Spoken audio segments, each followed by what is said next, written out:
حبايبنا الحلوين طلاب ثالثه ثانوي اللي كانوا السنه اللي فاتت ثانيه ثانوي او من كام شهر وطلعتوا بقيتوا في ثالثه دفعه 2026. يا رب تكونوا بخير، وحشتوني جدا، بقالنا كام شهر كده ما خدناش مع بعض. يا رب كده نبدا السنه دي كده تبقى ناشط كده وما تبقاش مريح زي السنه اللي فاتت، وعايزك تبقى في احسن حاله. طبعا في البدايه اقول لك كل سنه وانت طيب، ان شاء الله السنه دي تحقق حلمك وتوصل للي انت عايزه. وحابب اقول لك ما تقولش لسه مستر انت نازل لنا بدري بدري كده ليه، ده لسه السنه طويله. انا عايز اقول لك ان انا في لحظات كده السنه اللي فاتت في سرعه نزلت الكورس، انا حاسس ان انا نزلته امبارح. عشان ما اطولش عليكم، احنا السنه بتجري بسرعه، الايام انا حاسس انها بتجري بينا بسرعه جدا، دفعات ورا دفعات ورا دفعات. فما تحسش نفسك ان السنه طويله ولسه بدايه، لا خدها جد، خدها كده، قوي نفسك في كل حاجه في كل ماده مش بس الفيزياء. طب يا مستر انت عامل لنا ايه؟ انا عامل لك نظام حلو جدا نبداه بكورس التاسيس. كورس التاسيس برده مش هطول دماغك ولا هحشي دماغك بحاجات كتيره جدا، يعني مش هتلاقيني عمال احشي معلومات معلومات معلومات. انا محتاج اقول لك الحاجات اللي على الوش المهمه اللي انت محتاجها في كل درس، اللي انت هتطبقها في كل الدروس هتريحك نفسيا. الكورس ده مش طويل، تمام؟ مش ممل، هتلاقيه بسيط سلس سلس كده كده كده كده في الحاجات المهمه اللي انت محتاجها في كل درس.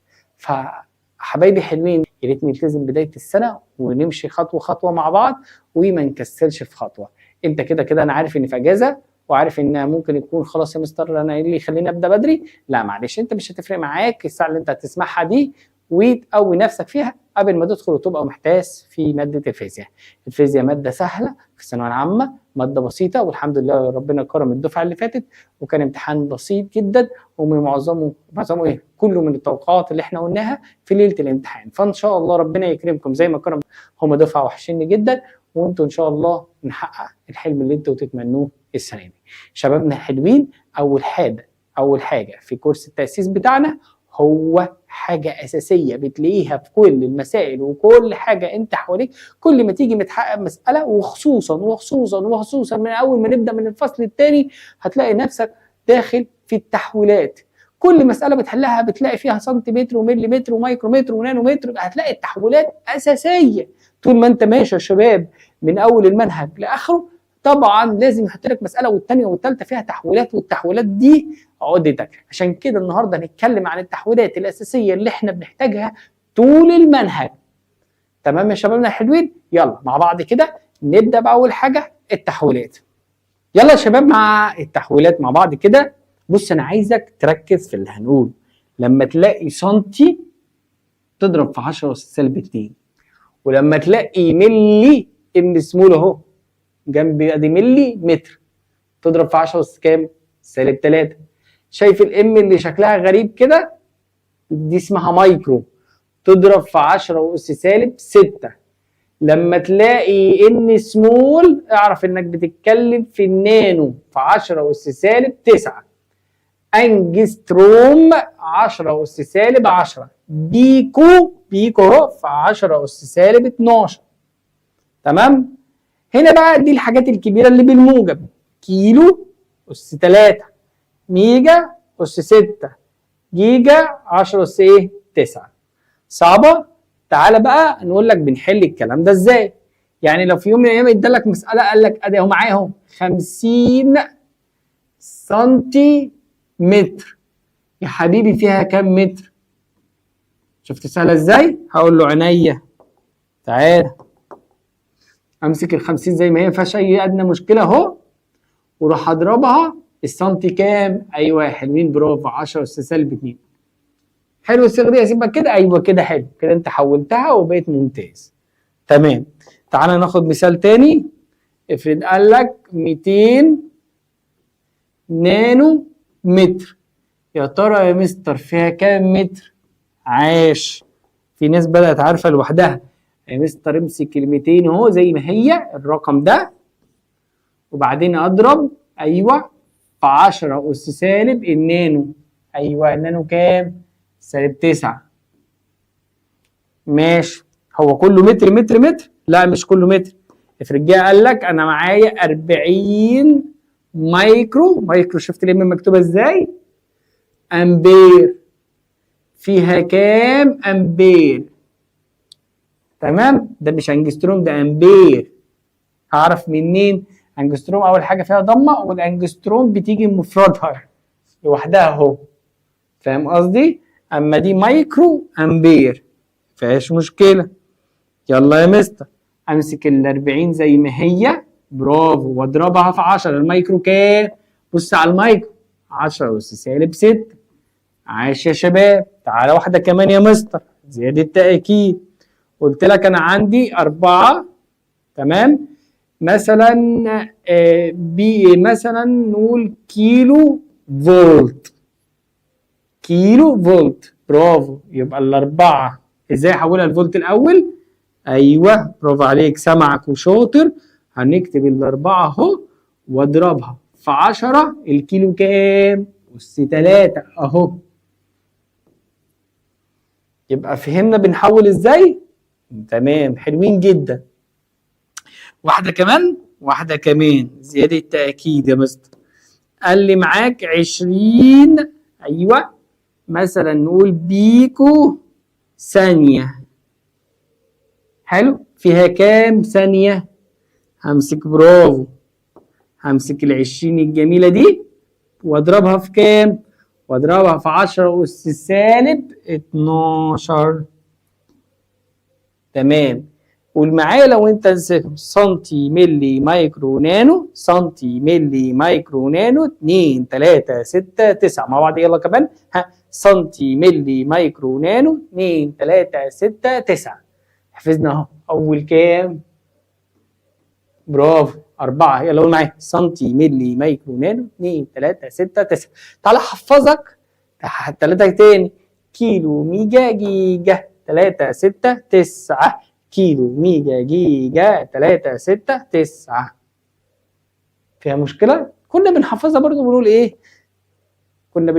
كنا بنحفظها بقى ازاي؟ كنا بنقول ايه؟ كيلو ميجا جيجا 3 6 9 سنتي ملي مايكرو نانو 2 3 6 9. تمام يا شبابنا الحلوين؟ يلا بقى انت بقى احفظ الاثنين الزياده، الانجستروم والبيكو. 10 بيكو 12 انجستروم، 10 بيكو ايه؟ 12. بكده اول جزئيه في التحويلات وبسيطه. هنروح لحاجه تانية؟ هنروح مع بعض لحاجه تانية وجميله. يلا بص تعالى معايا كده، نقول حاجه مهمه، ركز. انا لاحظت كده يا مستر انك ال10 اس 4 دي مرفوعه لكل تربيع، تمام. وبعدين اعملها ازاي؟ ال10 زي ما هي اهو، و2 اضربها في الاربعه، 2 في 4 بكام؟ 8. طب ما هي هنا تحتها بس بالسالب، يبقى سالب 8. التربيع ما بيلغيش سالب الاس، ركز للجمله عشان احنا ممكن نقعد. يلا معايا، بص يا مستر، انا ملاحظ كاتب لي هنا ايه؟ 5 سنتيمتر، 5 سنتيمتر تربيع، 5 سنتيمتر ايه؟ تكعيب. دي عايز احولها لمتر، ودي عايز احولها لمتر تربيع، ودي عايز احولها لمتر ايه؟ تكعيب. خدت بالك؟ تمام. ما اكيد لو سنتيمتر يبقى يتحول لمتر، سنتيمتر تربيع يتحول لمتر تربيع، سنتيمتر تكعيب يتحول لمتر ايه؟ تكعيب. خلينا بقى نشوف نحول ازاي. الخمسه زي ما هي، يلا مين فاكر السنتيمتر؟ ارجع للفيديو. ايوه، 10 اس سالب كام؟ 2. ماشي يا مستر. طب وبعدها كده خلصت دي اول واحده.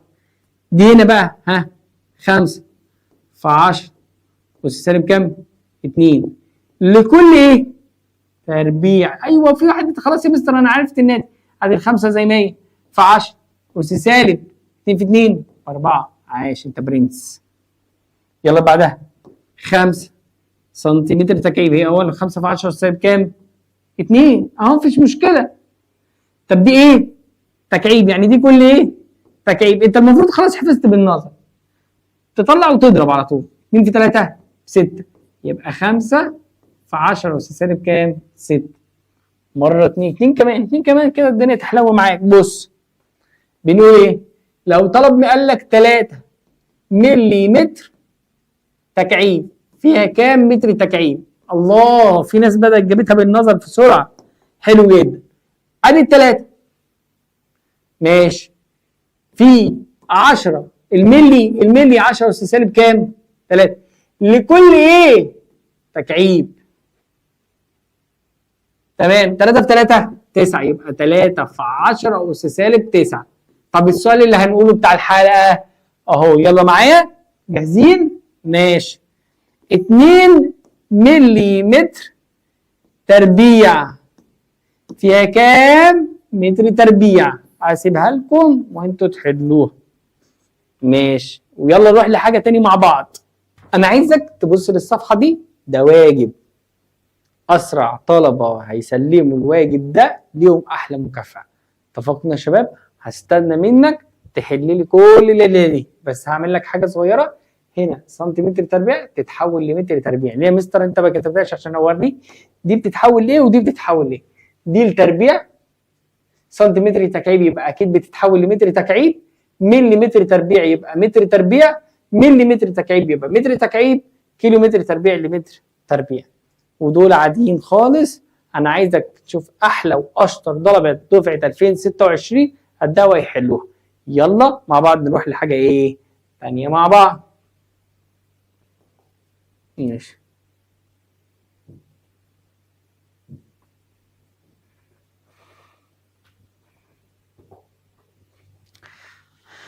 انا بقى عايزك تحفظ الجمله دي. بيقول لك ايه؟ بيقول لك يا شبابنا الحلوين لما نيجي نضرب نجمع الاس، ولما نيجي نقسم بنطرح الاس. لما تضرب نجمع الاس، ولما نقسم نطرح ايه؟ الاس. حلوه الصيغه دي يا شباب. يلا مع بعض. انا دلوقتي بضرب لك ايه؟ بس ركز معايا ها.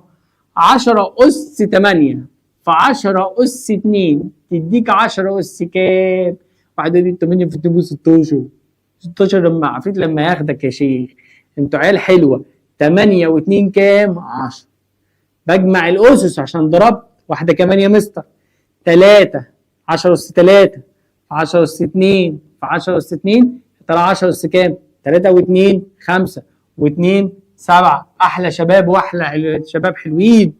يلا مع بعض مره كمان. ها 10 اس 8 ما تستعجلش في 10 اس سالب 2 يعني 10 اس كام؟ بص المفروض بنقول 8 بنجمع الاسس صح؟ زائد سالب 2. انت على الله حكايتك اعملها بالاله، اكتب على الاله 8 زائد سالب 2. انت عيل بيرفكت وجميل وبتعرف تحسبها. هي 10 اس 6 عشان ما تخرفش.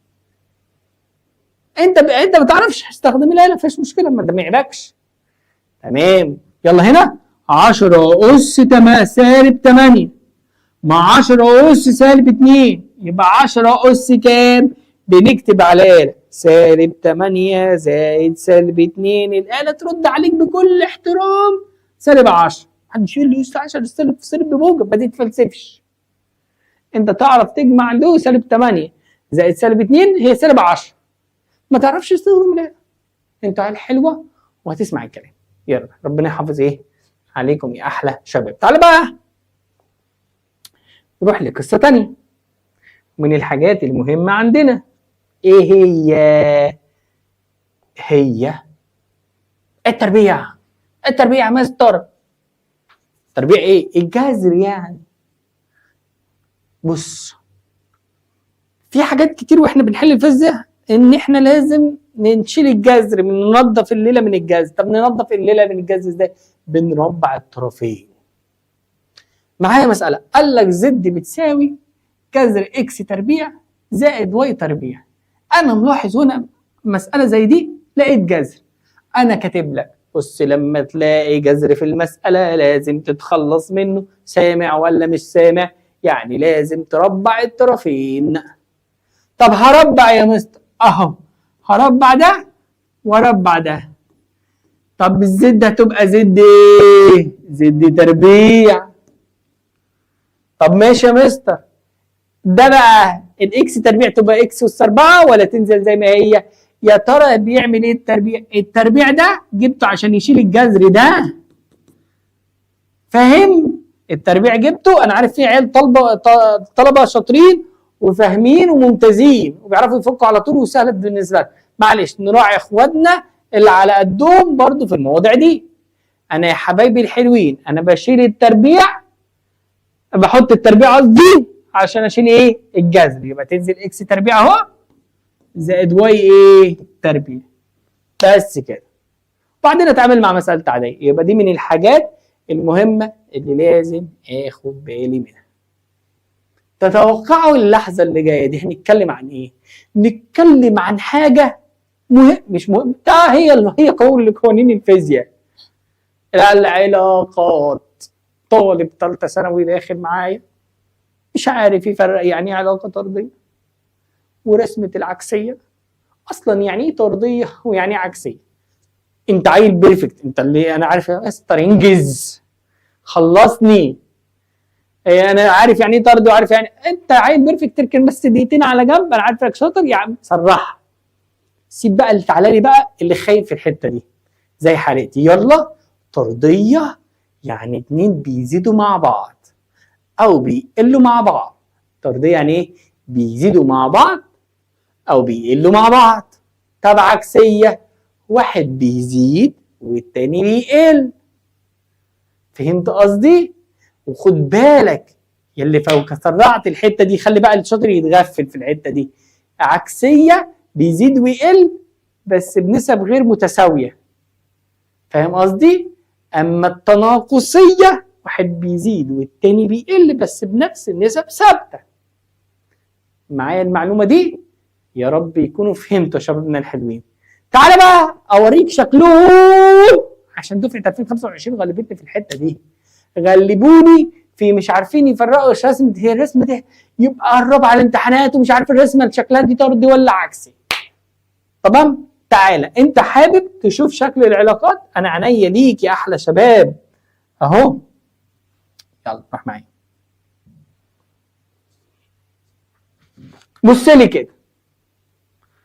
انا لما يجي يقول لي علاقه طرديه يبقى انا هدور على الرسمه الجميله، شايف دي؟ اقول لي دي طرديه. فيها مشكله لحد هنا؟ طب هنا العكسيه لا اما دي ودي اغلبيتها بنقول عليها تناقصيه، دي اللي بنقول عليها عكسيه. واحد بيقعد اهو، تعالى افتكر كده، واحد مبسوط وقاعد ومستقنيص، ده علاقه ايه؟ عكسيه. تمام؟ يبقى دي علاقه طرديه تناقصيه عكسيه. هقول لك على سر بس ما تقولوش لحد. بص، ايه هو؟ التناقصيه دي بتاخدها في قانون للدوائر المغلقه. سبقتك بكم حصه؟ سبقتك ب3 4 حصص. واخد بالك بعد ربع حصه كده تلاقي نفسك الرسمه دي بقت من مهم ومن اهم الرسومات اللي معاك في قانون للدوائر المغلقه. الدرس الثالث سجلها كده، انا هاخد في الدرس الثالث قانون للدوائر المغلقه وهشرح العلاقه التناقصيه وافتكر ان الميل بتاعي هو المقاومه الداخليه. ده في الاستخبص مع بعض وهتقول لحد. تمام. تعالى بقى بص معايا شبابنا الجميل، في علاقه اللي بعدها اسمها العلاقه الجانبيه. يا مش عايز اقول لك. شايف العلاقه دي؟ ده very very very important. يا رب تكون قلتها صح. ليه؟ عشان هاخد شكلها في التيار المتردد، واخد شكلها في علاقات كتير جدا، والاي ام اف هتلعب معايا كتير. اي ام اف دي يا مستر هي حاجه كده في الاستخبص برضه اسمها قوه الدفع الكهربائيه المستحثه. بص بديك معلومات كده بدري عشان ايه واحنا ماشيين في منهج تتفلسف عليا تقول لي انا عارف ايه ام اف دي يا مستر، او لما اقول لك القوه الدفع الكهربائيه المستحثه تبقى عارف ايه هي. برافو عليك احلى شباب. يبقى دي العلاقه الجايبيه، عينك عليها باصص ليها. علاقه ايه؟ علاقه جايبيه. والعلاقه الثانيه طرديه. طرديه تناقصيه عكسيه جايبيه ثابته. لما يكون الاثنين منهمش علاقه ببعض خالص. انا يا ابني ماليش دعوه بيك، انت تزيد انت تقل انا ثابت، انت تزيد انت تقل انا ثابت ما بتغيرش. يبقى الثابت يتكتب في محور الصادات. فاهم قصدي؟ واللي بيتغير بيتكتب في محور السينات. يا نهار ازاي تبقى مصيبه قاعد قصاده وبتسمعني ومش عارف تفرق ان دي محور الصادات ودي محور السينات. يعني دي اكس بالانجليزي ودي واي. حلوه الصيغه دي، خليك ناصح وانا عارفك انك هتبقى انصح من اي دفعه مرت. ربنا يكرمكم يا احلى شباب. تمام، يلا بقى ركزت ليهم، نروح لحاجه تانية. عايز اتكلم معاك في حاجه مهمه جدا. ايه هي يا مستر؟ بص، لو في قانون قال لك اكس، مالك اكس بتساوي واي على زد،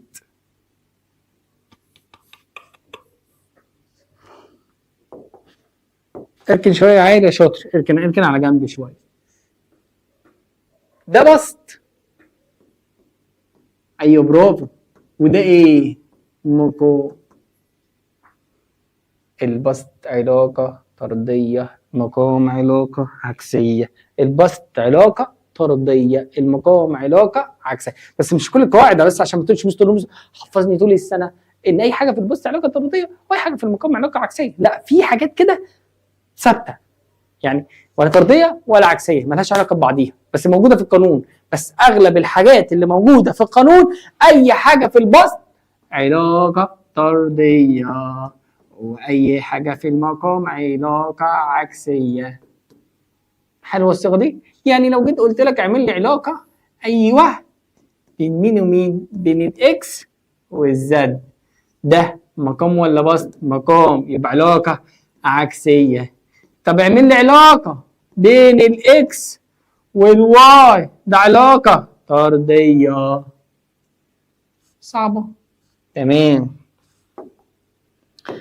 يا مستر. برضو عشان لو جات لي القانون ده، اكس واي بتساوي ال في زد. بص قبل ما نكمل، اي حاجه في البسط علاقه طرديه، اي حاجه مقام علاقه عكسيه. هنا مفيش بسط ولا في مقام، المضروبين في بعض مش طايقين بعض، يبقى بينهم علاقه عكسيه. مضروبين في بعض مش طايقين بعض، علاقه عكسيه. مضروبين في بعض مش طايقين بعض، علاقه عكسيه. مين ومين علاقه عكسيه؟ ايوه، الاكس والواي والال والزد، دول علاقات ايه؟ عكسيه. والباقي كله علاقه طرديه. اي اتنين مضروبين في بعض مش طايقين بعض، ايوه، علاقه عكسيه. والباقي كله علاقه ايه؟ طرديه. بس خد بالك، هو دي 99% من القوانين كده، الا بعض الحاجات البسيطه التي لا توجد بينهم علاقه طرديه ولا علاقه عكسيه، ولكن بعضهم ثوابت. يعني هناخد مثلا شده التيار والزمن، معلومه كده برضو في الاستخبص بس عشان بينا وبين ايه؟ بعضينا. بين شده التيار والزمن علاقه ثابته، مهما الزمن يزيد. اوعى تقول الزمن يقل، اوعى هعلقك. بص، من ما بدأناش السنه، الزمن يزيد شدة التيار ثابت. تمام؟ لانك هتاخد قانون بيقول لك ايه؟ اي بتساوي، اللي هو شدة التيار، علمتك القانون اهو، كيو على ايه؟ على تي. مستر، العلاقة بين الاي والكيو علاقة طردية لانه في البسط، وهتقول لي بين الاي والتي علاقة عكسية لانه في المقام. هو لو قاعدة ماشي، بس عايز اقول لك على حاجة، قاعدة كل قاعدة ايه؟ شواذ، مختلفين. هنا بين الاي والتي علاقة ثابتة، يبقى خلينا متفقين ان 99% من القوانين، ايوه، اللي في البسط علاقة طردية والمقام علاقة عكسية، واي اتنين مضروبين في بعض مش طايقين بعض علاقة عكسية، والباقي كله علاقة طردية الا بعض الحالات ثابتة. احلى شباب. انا عارف ان الشباب ركزت للكلام اللي انا هقوله. تعالى بقى، ما اعملكش ايرور، ده انا اعمل لك ايرور دلوقتي. تعالى يلا معايا، روح. انا يا شباب فهمت طرديه عكسيه، الكلام ده كله ضرب وجمع، سوري، ضرب واسم والكلام ده. طب انا لو جات لي معادله زي دي، اعرف منين مين علاقه طرديه وعكسيه؟ ايه الاختلاف في المعادله؟ في اختلاف، في علامه زائد اتحطت. القوانين اللي فاتت كلها لو حاسس مفيش زائد، كلها ضرب او اسم. هيفرق؟ طبعا هيفرق. تعالى اقول لك يفرق في ايه. تعالى انا هكتب لك المعادله اهو تاني. ادي اكس بتساوي مين؟ واي زائد ام بزد، عايز اعمل لها رسم بياني. عينيا. تعمل الرسم البياني بين مين ومين يا حبيبي؟ هعمل الرسم البياني مثلا بين الاكس، ايوه، والزد. عينيا يا مستر. ونفترض بقى الزد مره بصفر، مره بواحد، مره باتنين، مره بتلاته، مره باربعه، مره بخمسه. حلو يا صاحبي؟ ماشي. وبعدين هنحط نثبت مثلا واي ده ثابت قيمته مثلا 3، والام برضو ثابت قيمته ايه؟ 1، ونبدا نشتغل. انت هتفترض معايا مين؟ انا هفترض معاك ان هنا مره بصفر، الزد دي بصفر، مره بكام؟ بواحد، مره باتنين، مره بتلاته، مره باربعه، مره بخمسه. حلو يا صغري؟ تعالى بقى ركز معايا في اللي انا ايه؟ في اللي انا هفهمه لك واقوله لك. ده طبعا مضروبين، ماشي؟ صفر في واحد زائد تلاته. صفر واحد بصفر زائد تلاته تطلع تلاته. تعالى مره تاني برضه ادي بواحد زي ما هي دي ثوابت انا افترضتها من عندي، ارقام مفترضه من عندي عشان ما حدش يجيب لنا الارقام منين. واحد في واحد بواحد زائد تلاته تلاته، تلاته واحد اربعه، كده اربعه. هنا برضه في كام؟ في واحد زائد تلاته. اتنين في واحد باتنين زائد تلاته خمسه. في واحد زائد تلاته، تلاته في واحد بتلاته زائد تلاته سته. في واحد زائد تلاته، اربعه في واحد باربعه زائد تلاته سبعه. هنا برضه في كام؟ في واحد زائد ايه؟ تلاته. خمسه في واحد بكام؟ بخمسه زائد تلاته كام؟ 8. هرسم رسم بياني؟ حاضر عيني. هوريك ان الشكل ده هيطلع في لحظه دلوقتي. انت عندك مين؟ هتعمل علاقه بين الزد، ايوه، الاكس ومين؟ والزد. طبعا اللي فوق في محور الصدى، واللي تحت في محور السنين. تمام؟ يلا معايا اهو. الزد صفر واحد اتنين تلاته اربعه خمسه. التاني استنى بس نكمل الارقام. هنا من 3 ل 7. يلا ادي 1 2 3 4 5 6 7 8. ماشي. يلا هنا كام؟ الصفر بالتلاته. ادي الصفر اهو بالتلاته اهو. بعدين الواحد بالاربعه، ادي الواحد مع الاربعه اهو. الاتنين مع الخمسه، ادي الاتنين مع الخمسه. والتلاته مع السته، ادي التلاته مع السته، وهكذا وهكذا. يطلع معاك الخط عامل كده. هل الخط بدأ من عند الصفر؟ لا، ما بدأش عند الصفر. ليه؟ عشان بسبب علامة الزائد دي. فعشان كده بنقول الجزء المقطوع. بص خد بالك، أنا فارض الواي بكام؟ ب3 من أول الحصة أهو، من أول ما قسمت. الواي بكام هنا؟ بص إن الجزء المقطوع ده شايف بدايته كام؟ من عند التلاتة. يبقى خلينا نقول دايما إن جزء الحتة اللي بادئ منها بدأت، طالما ما بدأش من إيه؟ من الصفر، يبقى ده الجزء المقطوع. شايفه؟ هو ده. والميل بتاعي هو الثابت التاني اللي انا كتبته مين؟ الام. ودي مين؟ الصادات. ودي ايه؟ السن. شكل المعادله كاتبها لك، خد سكرين شوت. واحد يقول لي مستر انا توت، هقول لك بصمجها يا حبيبي سهله جدا. دايما دايما دايما شايف اللي قبل، شوف اللي في الزائد لوحده ده، هو ده الجزء ايه؟ المقطوع. وفي اتنين مضروبين في بعض، واحد هيبقى الميل، واحد في محور ايه؟ السنان. وبكده اعتقد قطعنا شوط كبير قوي في العلاقات. يلا بقى نخش لحاجه تانية مع بعض. حبايبنا الحلوين، نروح بقى لنقطه مهمه جدا اسمها ايه؟ اسمها الميل او سلوب مع بعض. يعني ميل؟ انا مثلا كده معايا قانون كنا بناخده في اولى ثانوي، السرعه بتساوي مين على مين؟ مسافه على زمن. وطلب مني في حاجه زي كده عايز مين؟ عايز مني الميل. انا رسمت علاقه بين المسافة اهو، وبين مين؟ والزمن. ومديني الرسم البياني ومعايا القانون وعايز الميل. كلمة ميل يعني بنقسم مين؟ الصادات على ايه؟ السنين. يعني بالبلدي كده هقسم ده على ده بسرعة. اللي هو مين؟ اللي هو السرعة. يعني لما يطلب مني ميل السرعة. في طريقة سهلة عبيطة قوي باخد اخر رقم من هنا طالما الخط مستقيم جميل جدا، باخد الرقم اللي هنا على الرقم اللي هنا، انا جبت الميل. يعني مثلا هنا 10، مثلا نفترض ان هنا 5، يبقى اقول 10 على 5 بتساوي 2 ايه؟ متر لكل ثانيه. كده جبت الميل.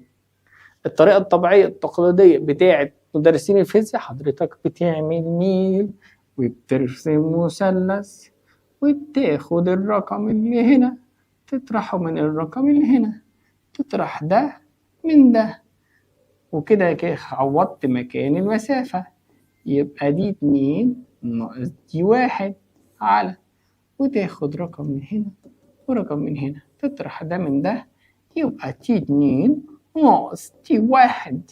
يا ابني خد ده على ده وينجز طالما الخط مستقيم كده. تمام؟ دي أول فكرة في الميل. هو الميل يا مستر في حاجة تانية؟ بص بقى وروح معايا تاتا تاتا. يلا نروح لهنا. بص بقى، انا معايا رسمه زي دي وركز معايا، هقول لك كلمتين وبعدين نطبقهم. لو عندك زاويه وعايز الميل تكتب على الاله تاني الزاويه، لو عندك ميل وعايز الزاويه تكتب على الاله شيفت تاني الرقم، شيفت تاني الرقم. يعني ايه؟ يعني في يوم من الايام راح اعمل لك بكل بساطه، هقول لك على قانون عندنا في المنهج، ولا خلينا في القانون سهل. ادي المسافه سرعه، سوري السرعه مسافه على مين؟ على زمن. وراح راسم لي هنا الدي وهنا مين؟ التي. ماشي حلوه. وراح قايل لي مديني الزاويه دي 45، وقال لك ايه؟ احسب الميل او احسب السرعه. مديك ايه؟ مديك زاويه ولا رقم؟ مديك زاويه. حلو جدا، يبقى نقول تان 45. لو مديك الزاويه وعايز الميل تاني الزاويه، تان 45 بكام؟ ب1. ماشي. تعالى بقى هديك سؤال كده في الاستخبص برضه من الاسئله لو جاوبتها سريعه. طب لو عمل لك كده، قانونك عندك، اصحى وفوق، اعمل لي ادي الكيو وادي التي ورسمه زي دي وادي 30، وطلب منك، خد بالك القانون بيساوي اي بتساوي كيو على تي، تمام؟ وطلب منك احسب الاي اللي هي شدة التيار. يلا يا شباب احسبها لكم تجاوبوها رغم انها معروفة اجابتها سريعة وسهلة. يلا تعالى ببص هنا معايا. يلا طب لو جالك العكس بقى، قال لك طب انا عايز منك الزاوية مجهولة، ماشي، وادي الدي وادي التي، وعلما بقى ان السرعة مثلا ب1، هتعمل ايه على الآلة؟ المرة دي عايز الزاوية. عايز ايه؟ الزاوية. هتكتب ايه؟ شيفت تان 1 على الآلة، شيفت تان 1. صعبة؟ ماشي، ده كده حاجة جميلة وبسيطة جدا. تيجي بقى اديك سؤال كده في الاستخبص يمكن تقع فيه. اتفضل يا مستر. عينيا. ايه هو؟ دلوقتي انا معايا مثلا ادي اكس بتساوي واي على الزد، ده قانون. وراح انا عامل لك ايه؟ رحت انا قايل لك بص بقى معايا، بص معايا، عامل لك هنا الزد وهنا الواي، هنا الزد وهنا الواي، وكاتب لك هنا 30. 30 دي 30 بس عشان معايا، استنى بس، ما علينا. ادي 30 اهو، الزاويه كام؟ 30. عايز تحسب اكس. احسب مين؟ اكس. فكر برضو من كده 3 اسئله فيهم تفكير، طبعا 2 سهلين وبدانا ايه نتقل شويه مع بعض. تمام؟ يلا يا شباب نروح بقى لحاجه ايه تانية مع بعض.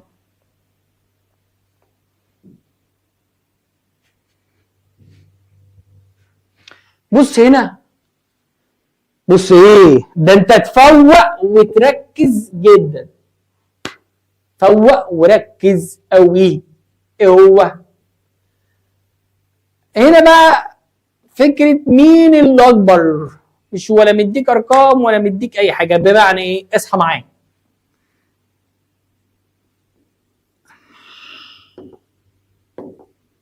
اصحى معايا وفوق. ادي رسم باين، ماشي، وبرضه ادي المسافة وايه والزمن، وعيل جسم اسمه ايه وجسم اسمه بي.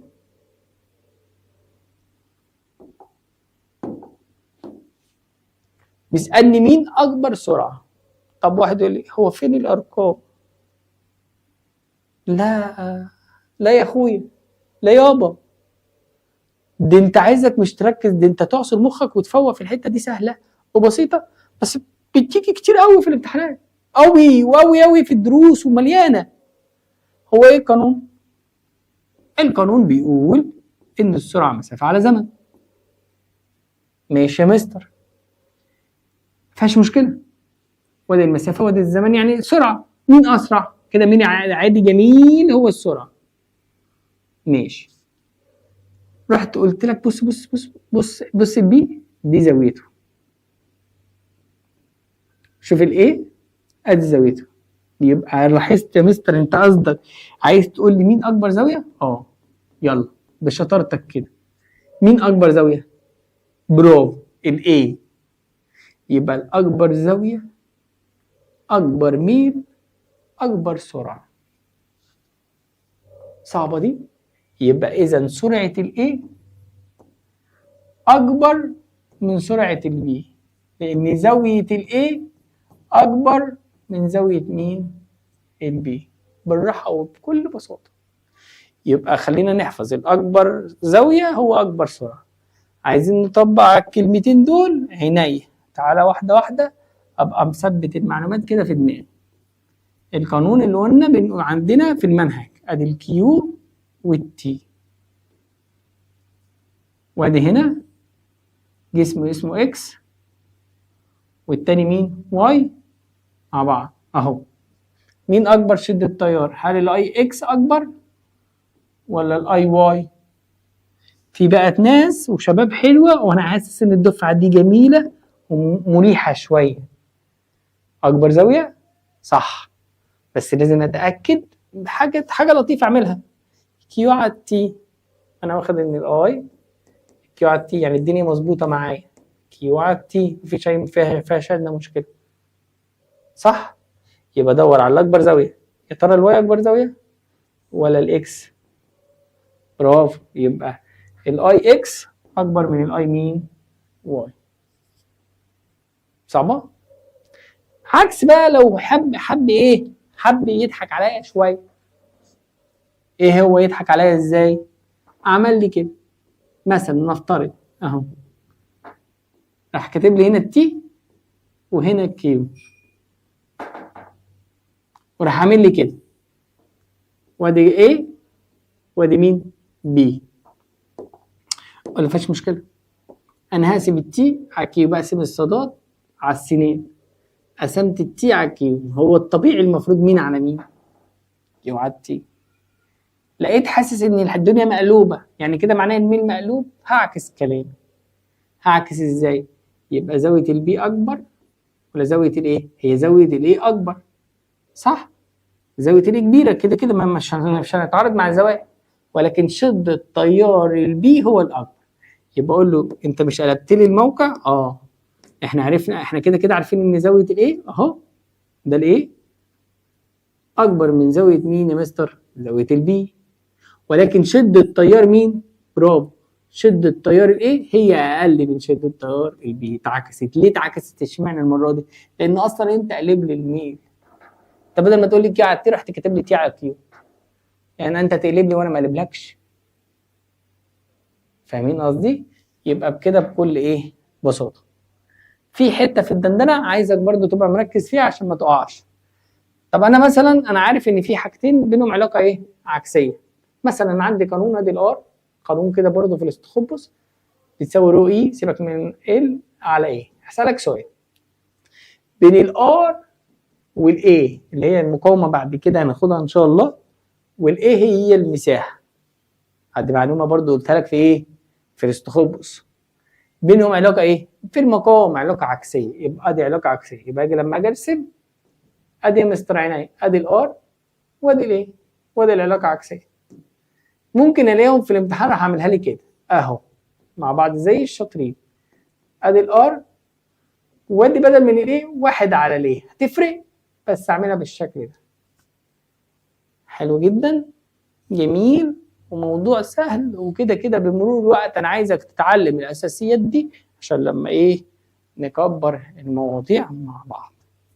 تمام شبابنا الحلو، جه ميعاد لحظه من الحاجات يعني انا نفسي تتعلموها بجد، عشان بدل ما نقعد نضيع وقت ونحرق وقت في ازاي نجيب دي ونجيب دي من المعادله والقانون ونلخبط نفسنا. الاله الحاسبه اتمنى ان احنا نبقى مع بعض كده في الجزئيه دي بالذات. ماشي؟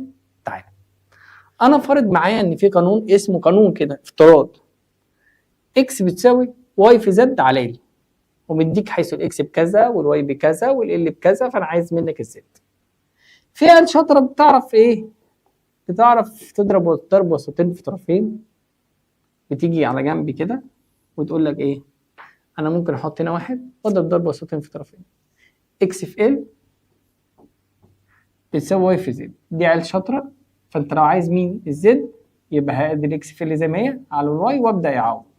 الاكس بكام؟ الاكس ب2 والال ب 16 والواي ب3، وتبدا تحسبها على آلة حاسبه وتطلع.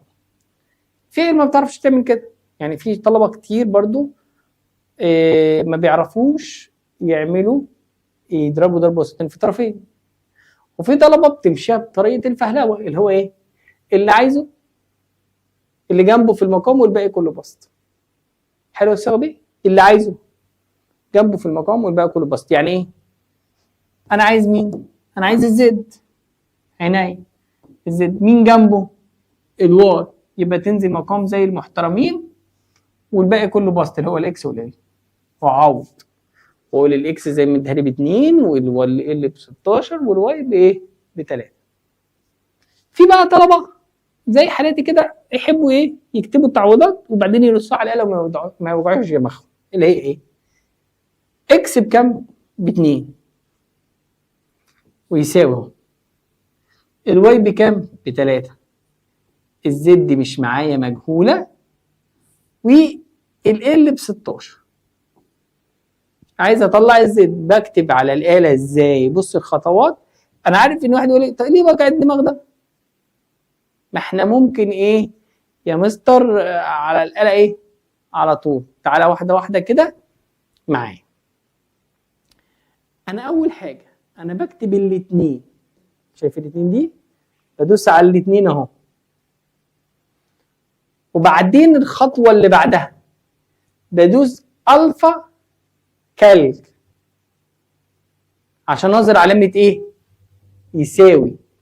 يبقى بدوس مين معايا؟ الفا كالك. طب وبعدين؟ بعدين يا مستر بشد الكسر عادي وبكتب ارقامي، بكتب ال3 في، شايف معايا انا بعلمك العلامات اهو واحده واحده. الزد انا اظهر ازاي الزد؟ انا بدوس الفا وعلى قفله القوس دي هتظهر معايا اكس اللي هي الزد، هتظهر معايا على الاله اكس. على مش هننزل تحت ونقول 16 وآلتك بنكتب ايه بعدها؟ بندوس على آلتك. بص بص بص، لو دوست يساوي الآلة بتقرا غلط. شيفت كالك يساوي معايا؟ طب تمام. تعالى بقى نطبقها بقى. تعالى بقى نعملها ازاي على الآلة خطوة خطوة مع بعض يا شباب. بص بقى معايا. ادي الاثنين. عايز اظهر علامة يساوي، يلا ها. الفا سولف اللي هي كالك دي شايفها؟ تمام. شد كسرك 3 اهو، في 3 في كام؟ في الزد اللي هي المجهوله اللي عامل لك عليها علامه اهو، دي مجهوله. يبقى اظهر المجهول ازاي؟ ادي الفا قفلت قوس، ظهرت علامه اكس كانها مجهول. انزل تحت على كام؟ على 16. هنا الاله دي بتطلع على طول عشان دي الكترونيه تبع الشاشه. انا على آلتي لو دوست يساوي هتظهر لك ايرور بتشتمك. قبل ما تدوس يساوي شيفت سولف يساوي، شيفت سولف يساوي يظهر معاك شيفت سولف يساوي. فيها مشكله؟ تعالى بقى نروح لواحده ايه تانية. مديني قانون جميل اهو، بيقول لك ايه؟ الار بتساوي رو اي ال على ايه. ماشي، ومدينا ال ومدينا الرو اي ومدينا الايه الار قصدي. الار بيديها بكام؟ ب 15 اوم. دي وحده قياس مالكش دعوه بيها دلوقتي. بتساوي شد كسرك الرو اي دي اللي هي دي مديها بكام؟ 1.6 ال مديها بكام؟ ب 2 سم. ادي الاثنين. مين فكرني نحول السنتي ازاي؟ برافو، حلو، سمعت الكلام. 10 أس سالب 2 على الايه مجهوله. هجيبها ازاي؟ يلا يا شباب مع بعض نعملها على ايه؟ الاله. بص بقى معايا، ادي 15 عايز اظهر علامه ايه؟ يساوي. ادي الفا سولف، شد الكسر 1.6 في 2 في 10 أس سالب 2. صعبة؟ أنزل تحت بالسهم اللي موجود عندي على الآلة. بعدين عايز أظهر إيه؟ أدي علامة الإكس دي مجهول، دي مجهولة. الإيه دي؟ ما دي اللي أنا عايز أجيبها. أدي ألف، شايف قفلة القوس؟ أهو. بعدين دي طبعا عشان طلعت الناتج على طول أنا أهو شيفت سولف يساوي، ظهرت معايا ايه؟ 2 من 1000 اهو دي. تمام؟ ماشي. ادي لو انت عايز تبقى اوضح اكتر منها 2 من 1000 اهو، نكتبها كده 1000. فيها مشكلة؟ متر تربيع عشان المساحة. وبكده حبيتش اتقل عليك قوي، حبيت اقول لك دخلك في الحاجات الاساسية اللي انت محتاجها وتروح وتيجي فيها طول الوقت. عشان كده دي بقول عليها اهم حصة انت بتحتاجها. بتريحني واحنا بنحول، بتريحني واحنا بنجيب علاقة ورسم بياني، بتريحني لما بنجيب الميل والميل الاكبر، بتريحني واحنا بنستخدم الآلة الحاسبة. كل الحاجات دي بتريح نفسك الاول وبتريحني معاك، ونبدأ نحل بسهولة. بقية الحاجات كلها تتعالج ونعرف نوصل لها ونحلها. فبالله عليك يا شباب نهتم بالحصة دي، نعتبرها مش من أهم، دي من أهم الحصص. إن شاء الله السنة دي هنشتغل شغل حلو هيعجبك. هنبقى مع بعض في كل خطوة، كل ما تحس إنك محتاج حاجة قبل ما تحتاجها وتحس باحتياجها هتلاقيها موجود معانا. إن شاء الله السنة دي هتبقى سنة جميلة وهتنبسط، وهنشرح وهنحل سوا كتير، وهنحل من كتب كذا وكتاب كذا وكتابي، وهنلاقي نفسنا الدنيا ايه مبسوطه معانا، وهنفضل نشجع بعض طول السنه. هديك اسئله وانت تجاوبها وهتاخد هدايا، وهتبدا ايه السنه تبقى معاك حلوه لحد ما اوصلك للامتحان وتعرف تحل وتجيب الدرجه النهائيه. يلا يا شباب اسمع الفيديو كويس جدا وتوكل على الله وابدا سنه سعيده. احلى سلام احلى شباب.